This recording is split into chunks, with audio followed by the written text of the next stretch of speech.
Good morning and welcome to another edition of Fort Wayne Up Close. We make it our duty to bring good content to our viewers.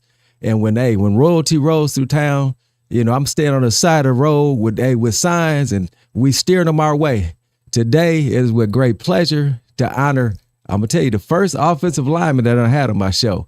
And I say that, Trey Essex, Jason Fabini, how y'all let an out-of-towner come and beat you on this show? Hey, I know who my real friends are. Lord have mercy. But no, Flozell Adams, 5-time Pro Bowler, 11 years with America's team. It's a pleasure having you on the show. Thanks for having me. All righty. So first off, Flo, we're going to walk through your career. I guess my first question is, have you always been a big mug? Really, I've been stout as a kid. I was average height for the average kid, but I was always stout. But once I got to like 8th grade, 9th grade, it just started shooting up. Okay, that's what I was going to say. I'm like, I thought about it this morning. I said, hey, when you was born, did your mom look and say, dang, I'd have had a kindergartner? Actually, I was only like 7 pounds, 8 ounces or something like that. Oh, actually. wow. Yeah. Okay. So tell me about playing sports. Did you play multiple sports or was you always just a football player? Actually, I was just in peewee baseball growing up. And that was the only thing, if I remember correctly, sometime like 2nd grade to 6th grade and everything else, I didn't start playing football until I was a junior in high school. Okay, wow. So how did that come about? Again, when the football coach see this big cat walking through the halls and they asked you to play, how did that come about? That's exactly how it happened. One of my coaches, Coach David Glover, he had saw me at the end of my sophomore year, and he asked me about my athletic career. I was in a band all through grade school and all through high school, and I didn't participate in any sports besides peewee baseball. So I was walking in the field house, which is a place I never really go, like towards the end of my sophomore year, and the coach had saw me. And I was I'm guessing, he really wasn't given height or weight at that time. So I'm guessing I was probably like 6'3", about 240 or something like that. Wow. And he said, dang, boy, it's like, where you been? You just transferred? I said, no, I'm a sophomore. And I said, I've been here all this time. He said, you've been walking along these hallways for a year and a half, and I didn't see you. I said, you must not have been looking hard enough. And he asked me my name. So I told him my name. And he asked me if I played football before, and I said, no. And he said, you ever thought about it? I said, no, it's no big deal. And he said, okay, walked off. So that summer, I get home, and my mom was sitting in the kitchen. This is exactly how it happened. And she said, hey, come over here. The first thing you're thinking of is like, oh, what do I do? And she's like, Coach Glover called here today. And I said, who is that? And she said, the coach you talked to earlier this late in winter. I said, yes, I remember him. He asked me if I want to play football. I said, I'll think about it. She said, we talked on the phone for about 2.5 hours. And in my head, I was like, oh, man. She said, after talking to him, she said, I've come to the conclusion that you're going to play football. Wow. And I said, Ma, how you playing? She's like, you're playing football. God, dang it. So that's how I started. Oh, that's good. And that's that good old school parenting. Like you said, your mama says you parent. She had asked you, you're playing. She told me what I was going to do. That's beautiful. And then my next question comes out of that. What instrument did you play in the band? Trumpet. Trumpet. Okay, yep. I was gonna say if you tell me you played the flute or something, I was about to say, man, Hey, if I would have played it, I did the best. Yeah, I was first chair. So you started playing football as a junior. Mm-hmm. So that's 2 years of football is new to you, and you got a scholarship to Michigan State. Mm-hmm. So let's talk about that. How quick did you progress? Who all was recruiting you? Mostly all the Big Ten schools, and I had some Pac-12. It was Pac-10 back then or whatever like that. Schools. I remember Miami, like Florida State. I was heavily recruited, and I wasn't recruited because of my athleticism or anything like that or knowledge of football because I didn't have anything at all. And I remember going to meetings and everything because we were, back, this was 92, 93. Yeah. You didn't have any like videos or anything or plays and stuff. We did it out there in person. So I didn't understand any of that stuff. So I was playing defensive end and defensive tackle. I'll never forget. And I wasn't playing offensive line then. And then the coach was like, just tackle the guy with the brown ball. I'm like, all right. So I just engage the guy, and I'll be getting driven back, and I see the guy with the ball or something running through. I'm like, just going to just tackle him. So that's how it happened. And then he saw that I can play offensive line and just tried me on there, and that happened too. Okay, and the rest is history. Huh? The rest is history. All right. Now, you was at Michigan State. A lot of people don't realize, but one of the greatest one of the greatest college coaches ever to play the game or coach the game was at Michigan State. That's Nick Saban. Yeah. So, everybody, Nick Saban, they know the dynasty that they set up at Alabama, but he actually started at Michigan State. How was it like playing for Coach Saban? Man, we had a nice young Nick. I mean, we had a nice young Nick. I mean, Nick was probably, 45 at that time. And that's young. Yeah, no question. For a coach, and he was feisty. And what helped me with Nick was that my high school coach was the same way. So these coaches, I tell stuff like it is. A lot of these coaches soft these days, and they don't grind up these players in most sports like they do back in the day. And I got grinded, and that's the only way I knew. Then once I got in Michigan State, that's what he did. That's all I knew. So it wasn't a big deal to me. I mean, it hurt. Yeah. But I understand the lesson of grinding out football. Gotcha. So you went from not playing football to your junior year. Michigan State, you was offensive lineman of the year. Mm-hmm. You was all Big Ten. I mean, have you ever sat back and thought about that? I mean, think about that. You 4 years removed, now you get accolades that guys that's been traded all their life. You walked in and you stepped in and excelled at a high level. And people say I should, embrace a little bit more, but I don't see it as a big deal or anything. I just went out there and just did my job. Most offensive linemen, we just humble. We don't get any accolades or anything like that or recognition. The only person that knows anything about you is if you give up a sack. Yeah. You give up one sack a game, but then you forget about the other 75 plays that this guy's done. So amongst the peers, offensive line running backs, and your offensive line coach and your mom or dad, those are the only people we want reassurances from. There you go. And that's funny that you say that, because that was going to be a question. As an offensive lineman, what is it that gives you the most joy? I mean, we hear about pancake blocks and things of that nature. Is it the pancake block? What is it? And I say, running back score touchdowns, QBs throwing bombs, scoring touchdowns, receivers. What is it? What geeks a offensive lineman? If a running back get a touchdown, that's our touchdown. Okay. And that's what we want. If the quarterback throws a touchdown, that's our touchdown. We help him get that. Our goal is to get a certain yard per carry. And right now it's probably like 4.3, 4.4. If you get 4.3, 4.4 yards in college or NFL right now, you're successful. Yeah. If you get that per game, you're successful. I mean, everything's not all about breaking out and running 80 yards like that. Everybody's so quick to please with these long touchdowns and everything. There's no such thing. Football is football no matter what. 100 years before, 100 years after. So anything, as long as our running back get those yards. And one important thing that we've always been taught, I don't know if they teach today, is that when the quarterback, it's not the same because it's more grass back then. They got the artificial turf, but so to speak, when you walk into the locker room and you walk behind your quarterback and his back of his jersey is clean, you did a good job. Okay. Wow. That's one to grow on. Now take us behind the scenes. Because again, people turn on the football game, they see blocking, and you just hit on it, like you said. You trying to get your running back so many yards. So you got run blocking, you got pass blocking. That just look like people, blocking like that. There's flag football, people block. Mm-hmm. Take somebody. What is it truly to be an offensive lineman blocking? How is that every possession? I mean, give some people the behind the scenes. What is it like to block somebody every play?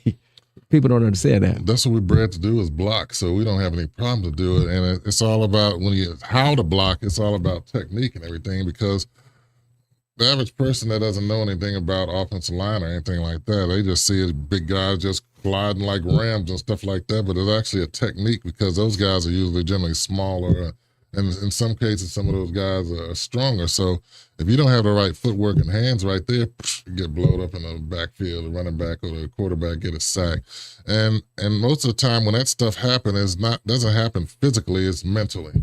So if it's a blow up, a guy get through or anything like that, that's usually a mental thing. It's not. He didn't actually get beat most of the time. Okay. And I guess too, I'm thinking more. What about the impact? I mean, guys just coming up tapping you. You know, guys going, slow. I mean, talk to me about the impact of blocking. Of blocking after you got a defensive tackle. You got Reggie White or somebody on the other side coming at you. How's that? A lot of people ask who's the best person I played against, and reality is like every week is somebody.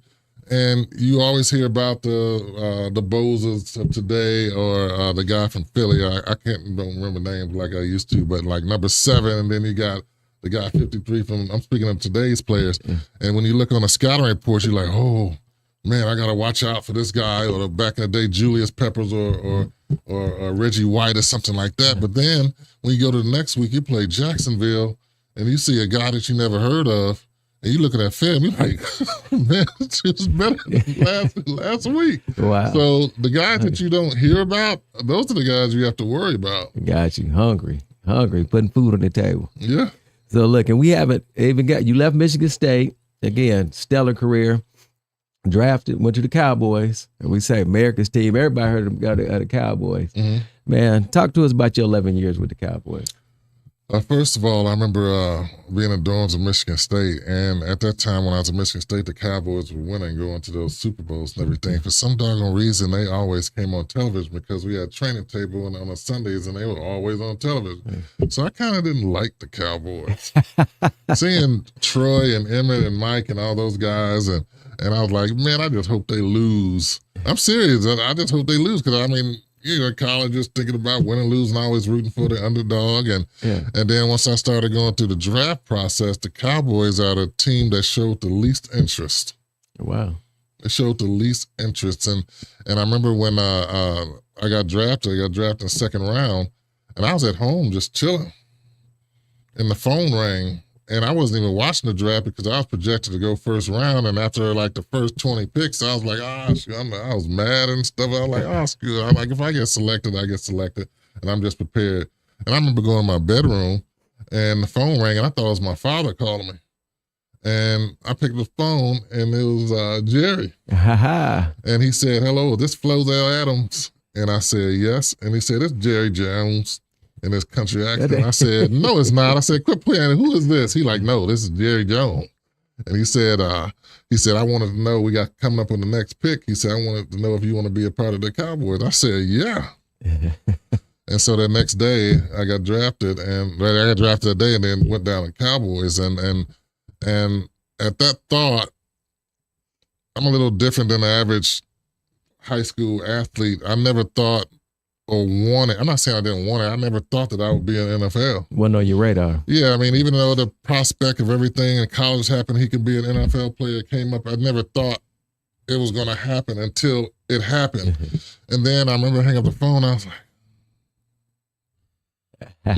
Dallas Cowboys are like, are you kidding me, Flo? I was like, man, I'm Dallas Cowboy.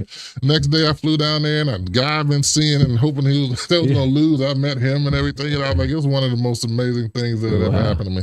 And that's what's funny. Y'all heard that. All that animosity went right out the window. Oh, it was gone, man. It was gone. You said, yeah, Jerry said, yeah, I want to play. Yeah. Now, the Cowboys had a rich tradition of offensive linemen, too. Mm-hmm. I mean, were you aware of that? How astute were you to that? Well, they always had a rich tradition. They still do. Yeah. And I remember one of our favorite players, offensive lineman, like back in the day, was Eric Williams, the right tackle. Okay. And I remember, a shy guy coming into the Cowboys. I wasn't very vocal or anything like that. And then once I kind of knew him a little bit, I said, Eric, don't you know that you're one of our favorite offensive linemen? He was like, oh, shut up. I'm like, oh, I'm serious. He was all humble about it and everything. And then I met Nate Newton and all those other guys and Larry Allen. I never heard of Larry Allen before in my whole entire life because he was overshadowed by Nate and Eric Williams and Tuanay, which was at left tackle, and Stepnowski. And he was going to Pro Bowls, but he was just a quiet guy. He never said any words, so I never really knew it. Never knew about this guy. But as offensive lineman, once I got there, they're like, oh, watch Larry Allen. And I'm looking at training camp. I'm like, This dude was killing folks in the practice and games. Okay. And that's what I was going to ask you. How much did you learn from those guys? I mean, hey, you watched them, but how much verbally were they to help your career? Well, I'm a listener. So I usually ask for advice after I listen. So when those guys talk, I listened. Okay. And I absorbed it and I digested it. And I'm always watching and practice and everything like that. Even when I started at the second string, I'm looking at the feet, I'm looking at the hands, I'm listening to the offensive line coach. I didn't say anything. I'm just looking and listening. While other guys are lollygagging around and joking around, I'm just looking. I mean, if you turn around looking like, hey, what's wrong with this dude? He's zoned out. I'm like, no, I'm looking at what you do with your feet. I got to learn. So, and then once I got to a point where I can communicate with them, I started talking to them. I said, how do you do this? How do you do that? And they'll tell me. So it was more of a teacher-student type thing. And even once I starting, I didn't start it. I was at right tackle, and then they put me at right guard, and I never played the position before in my life. And then I asked the coach what to do. He was like, just ask Clay or ask Eric. And I'm like, I didn't know what I was doing. So I stayed there for like 14 games. Yeah. So just listening and learning and being quiet. And I never forget this guy named Wesley Sparkman, who was at my high school, Provisor West. Wesley was 2 years older than me, but that dude was like 80 years old.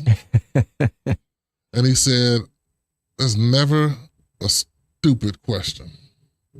And that stuck with me to this day, 30-some years later. Okay. There's never a stupid question. So I asked a question that I thought was stupid and ended up not being stupid and get the answer that I needed.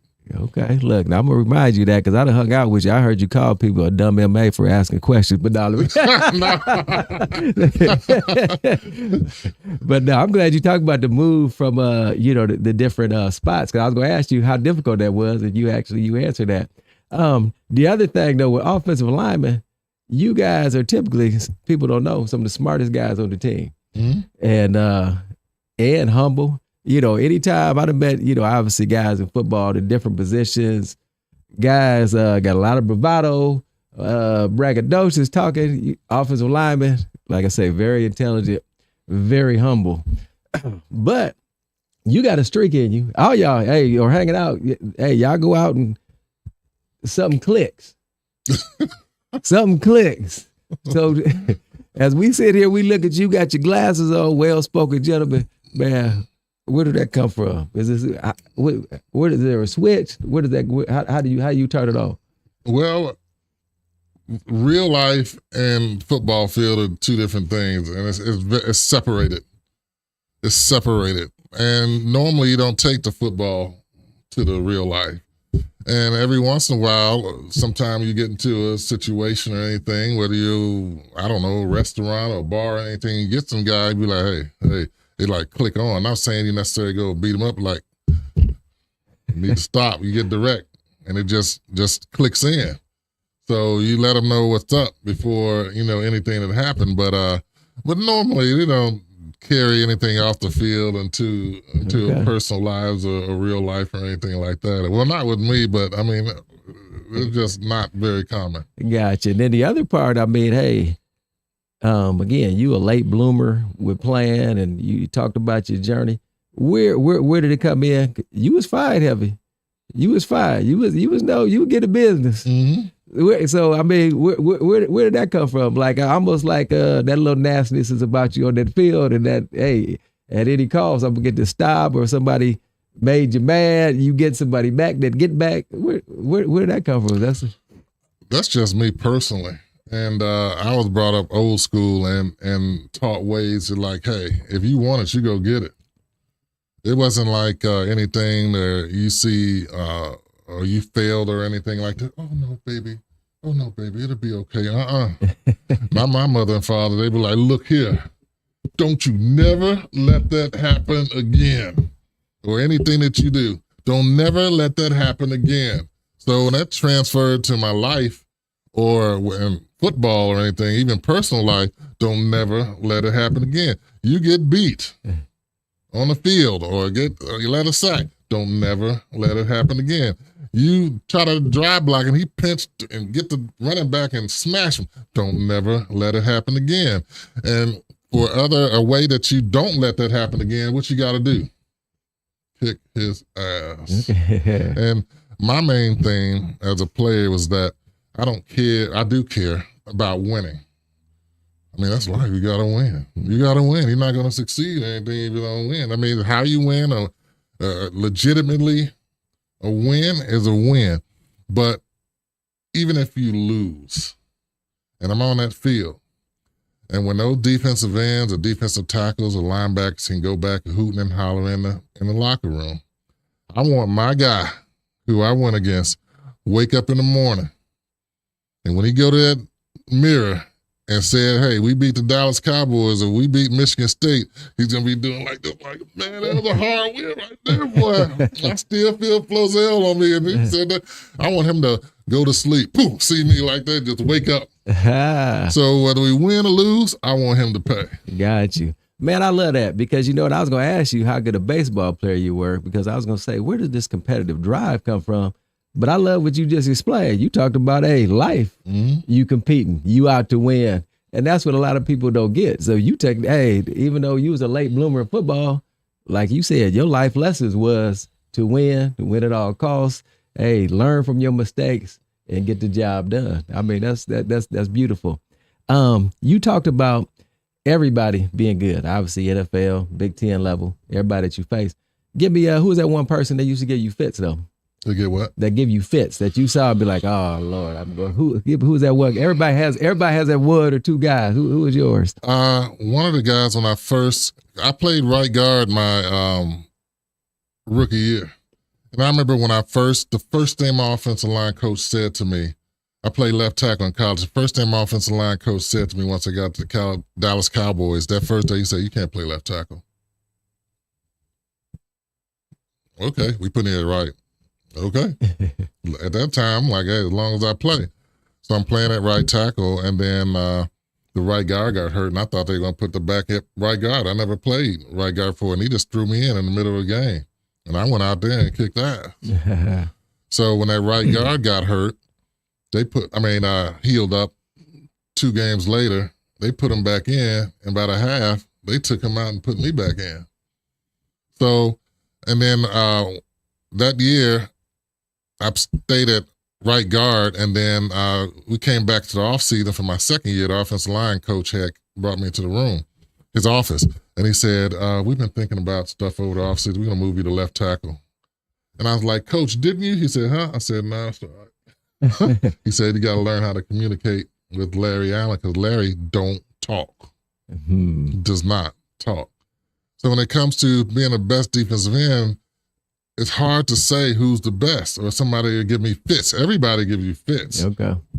And it's times that you can grade out 90%, 95%, if not 98%, and you can't say that dude didn't give you fits. Gotcha. So, and I never forget, the first game I played at left tackle my second year was against the Washington Redskins. You're always going to remember the name of the guy who kicked your butt. And his name, Marco Coleman. Okay, Marco. The first play of the game, I allowed a sack. First play of the game. And I felt it too. I was like, something not right. They called that play, and I got down in that stand like, something not right. Boom, it's sack. Troy was the quarterback then. Ooh. And all in the offseason, don't get Troy hit. Don't get Troy hit. He's hurting. In the first play of the game, I got him hit, and I went over there and helped him up, and I said, Troy, I'm so sorry. He's like, yeah, all right, I'm cool. He's like, just try not to let that happen again. So that guy gave me fits the whole rest of the game, on the heels, backed up and anything like that. And sometime we played Philly, and he had this guy named, number 53, I can't think of it, Hugh Douglas. Oh, yeah. Hugh Douglas, that dude was a beast. That dude was a beast. If Hugh ever looks at this, man, I'm like, Hugh, I give you your props, but I got you back. I got you back, Hugh. And in the middle of my career, they had this guy for the Giants named O.C. Umanor. Okay. And that dude right there, man, he was phenomenal. He was phenomenal. I give him his credit. I mean, we battled. We battled for years, 5-6 years, twice a year. So that guy definitely gave me fits. And You go talk about another guy named Jason Taylor, or Miami Dolphins, and then you're talking about Sean Barber. He was at defensive end. And, those guys, I mean, it's not just one person. Gotcha. It's just not one person. And I hope if they're ever thinking about anything that I gave them fits too. Hey, that's perfect. And sitting here listening to you talk, it's funny how, you said they were switching you, moving you around spots. Did you ever think that because you started late, you had to learn all this stuff on the fly anyway, that, some of these cats was playing that position from the time they was in Pee Wee football all the way through, they was playing some of their positions. You, on the other hand, had the ability to learn and, pick up stuff quicker. What you think about that? My grade school years, I wasn't a very good student. I was very average. But I studied and everything, but I didn't apply myself. And it wasn't until I got to like junior high school and high school where I started to excel. I did a flip side once I got to high school, even before football started getting good grades, because I knew that in this life I need to get good grades to succeed. So everybody has a different way of learning, whether you're going to look at film or where you're going to do the books or you're going to look at the playbook or you're going to watch television or anything like that.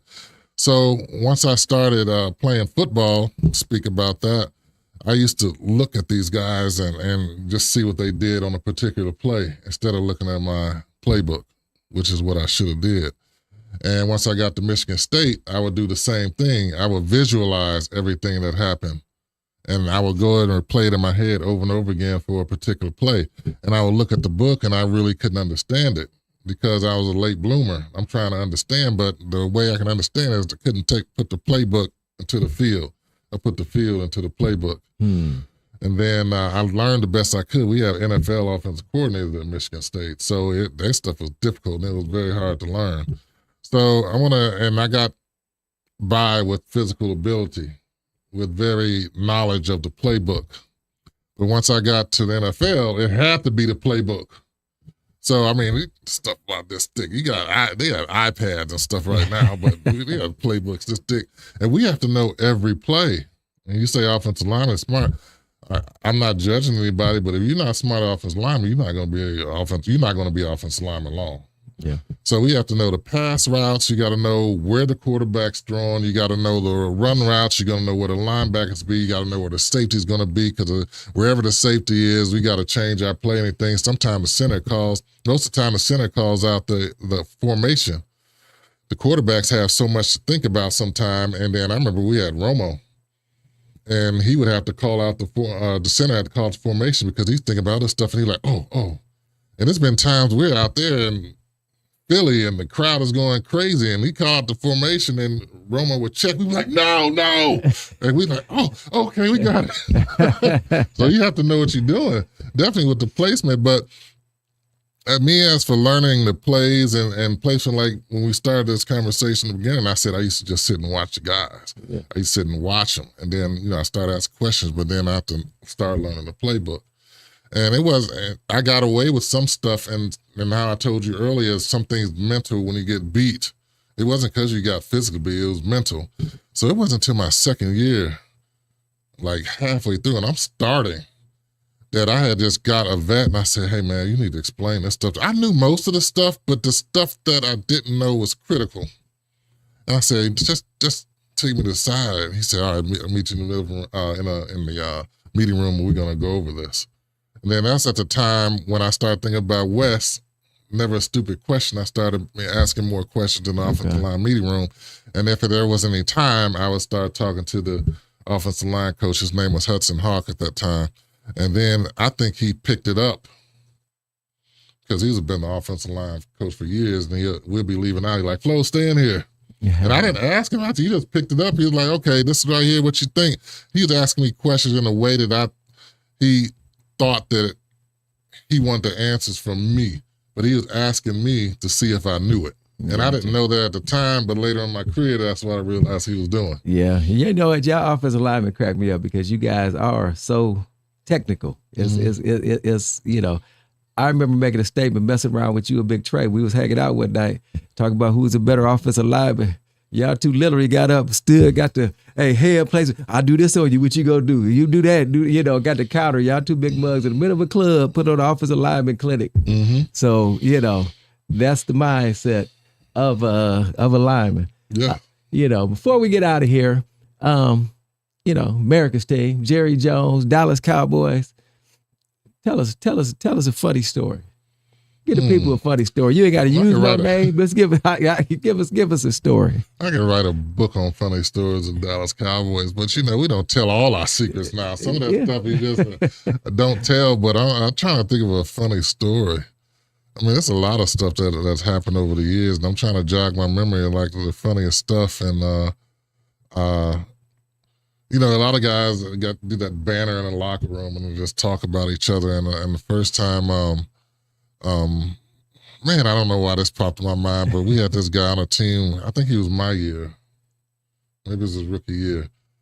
They had this big old whirlpool that, you relax in and stuff after practice, and guys get in, muscles tight and all that stuff, but you get in with spandex. So, sometimes I had to walk in with the towel, and then they take the towel, they got the spandex. Yeah. So I'll never forget, we had Dion in there, Troy, Emmitt Smith, and all those other guys. And this guy named Debbie, I mean, he just didn't have a clue. And imagine being in the locker room. I mean, that whirlpool is big as this room. Okay. And all the banner going, crap talking and everything you think of is loud. You can't really hear one conversation to the other. And then Debbie came with a towel and he got in. He didn't have nothing on. And the whole, sounded like the needle hit the record. Everybody Dion said, man, what are you doing? Debbie just got all in, got in the pool. Like, man, you need to get out. I said, don't come back. Don't come back. So that's one of the funniest things. I mean, I got 100 of them, but that's one of the things that pop up there. That's one of the funniest things that happen. That is funny, and we appreciate it. Hey, Flo, it's been a real pleasure getting to sit down and talk to you, letting the people know who you are. Fort Wayne Up Close, this is what we do. Try to bring good content to folks, good folks as they come through town. We got a lot of homegrown folks, as you know. Honestly, Flo is an adopted Fort Wayne native, too. He spent a lot of time here, been coming throughout the years. So, again, we appreciate you coming on. Thanks for having me. I appreciate it. All righty. And, again, to the audience out there, hey, I want to let everybody know before we wrap up, August 17th, which is going to be next Saturday, we will be having a financial literacy class over at the Fort Wayne Urban League. It'll be from 6 p.m. to 8 p.m. Come on out and support. We call it financial literacy. Financial literacy class. I done flubbed up the name, but it'll be Fort Wayne Urban League next Saturday. Hope to see you all there. Until next time, again, who knows who we'll have on. Appreciate everybody for coming, supporting. Peace.